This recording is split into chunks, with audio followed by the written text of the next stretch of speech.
Mon nom est Denis Bourdeau et nous avons appartenu pendant plusieurs années les fermes à Ralade, qui aujourd'hui ont été transférées à mon fils.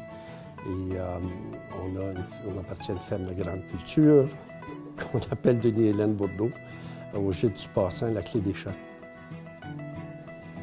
On fait la culture du soya et maïs et aujourd'hui c'est rendu avec des rendements incroyables. On a doublé exactement les rendements de quand j'ai acheté la ferme de mon père. Tirer ma première vache à 6 ans. J'avais donc hâte. Ma mère me disait, tu vas le regretter si tu commences à tirer les vaches. Elle venait tirer les vaches à la main à ce moment-là. Hein, puis il y avait une grosse vache noire qui était facile à traire. Puis je me suis accommodé de ça. Sans blague, à 6 ans, puis j'avais 2 grands frères que eux autres, autant pour me niaiser ou n'importe quoi, mais quand même, tu sais, le petit frère, là, on va lui montrer à tirer les vaches. Bien, un jour, il va faire sa part. Moi, à un moment donné, je pensais à peut-être faire une carrière jésuite. J'aimais ça, j'avais des amis jésuites, et puis, wow. Mais faut que tu fasses des vœux de toutes sortes, hein? Puis ça, c'est moins intéressant. J'aimais l'aventure et la mission jésuite, mais il y a d'autres choses qui manquaient là, à ce moment-là. Bien, ça a fini, on a acheté la ferme du voisin, puis la ferme de l'autre voisin. On a transféré la ferme de mon père en 1978. J'aimais ça, la ferme laitière, et ça fait plaisir de continuer. J'étais la 5e génération. On demeurait d'une belle grosse maison de briques rouges construite par mon arrière-grand-père en 1905. Je suis né dans la maison, j'ai vécu toute ma vie dans la maison, dans cette même maison-là. Je pense que c'est assez rare, je suis parti de cette maison-là presque à 55, 58 ans, en plus d'être venu au monde dans la maison. Sur la ferme, mes travaux consistaient, j'allais faire la traite des vaches, mais moi, là, les vaches, je trouvais ça des grosses bêtes, alors il me faisait un peu peur. Il fallait toujours que je combatte cette peur-là, mais je l'ai fait quand même, puis, mais je préférais les travaux des champs. Je conduisais le tracteur, la fourragère, la batteuse, dans les champs, labourer, je dirais que j'ai tout fait, là. Les enfants grandir avec la ferme, je pense que ça leur a fait comprendre la valeur de la terre, la valeur de leurs aliments, qu'est-ce qu'ils mangent, d'où ça devient, tout le travail que les fermiers mettent là-dedans. Aussi, ça leur fait voir aussi comment que les fermiers veulent produire un bon produit de qualité qui est sain pour les gens. C'est pas juste une question d'argent. Tu sais que tu vas aider les gens en leur donnant des bons aliments. Je pense que tous les agriculteurs, c'est ça leur première idée, d'offrir une bonne alimentation, des bons produits. On s'est rencontrés sur l'autobus scolaire. On avait à peine 16 ans. Mais on se faisait des yeux quand on changeait de classe dans le secondaire. Hein? Puis, tu sais, c'est venu lentement assez sérieux, là. C'est marié en 69. Oh my God, à 80, 47 ans, wow! 47 ans sur l'autobus, qui veut dire, hein? C'est que la vie nous réserve. Moi, j'aurais jamais pu imaginer, quand j'étais plus jeune, ce qu'aurait été ma vie. Le choix que j'ai fait, une bonne question, ça, je me pose ça souvent, là. Oui, c'est un bon choix. Je recommencerai. Avoir le choix, là, oui, je recommencerai.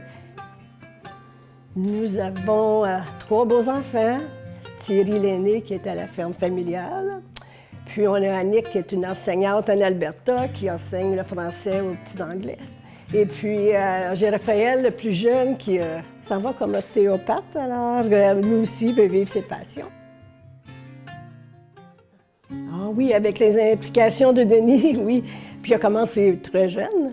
Il était souvent parti, fait que heureusement qu'on a eu des bons employés qui m'accompagnaient, qui nous supportaient, puis qui pouvaient faire le travail avec moi. C'est ça, j'ai supporté Denis, l'encouragé même à s'impliquer dans certains organismes qui croyaient, qui faisaient beaucoup confiance, là. Son implication dans à peu près tout ce qui est coopération. Il a été à l'Union des cultivateurs, il a été à la Caisse populaire, il a été conseiller pour Growmart, il a été conseiller pour Cooperators. La coopérative de Saint-Albert, il était là, je pense, 6-7 ans. Il a participé au niveau politique, il a participé au niveau du Club du Chaudieu, par exemple. Il a participé au niveau de la récréation communautaire, la Chambre de commerce. Il a été membre de... D'ailleurs, il est encore membre, il représente la coop présentement à cette association-là. Il a joué le président, la vice-présidente, le secrétariat, j'en oublie comme directeur pendant 27 années à la coop agricole d'Embrun. Alors, il faut absolument reconnaître ce travail-là. Puis lorsqu'on avait l'occasion, on voyait qu'Hélène appuyait toujours cette dimension-là agricole. Ce que je veux souligner dans ces réunions-là, c'est qu'il m'a toujours laissé avec un impact très positif d'un équilibre. Un équilibre entre des responsabilités réalistes et de notre côté, avec des projets qui étaient visionnaires. Alors c'était toujours cet équilibre-là qui m'a toujours frappé et que j'ai retenu de lui comme étant réellement des qualités très fortes.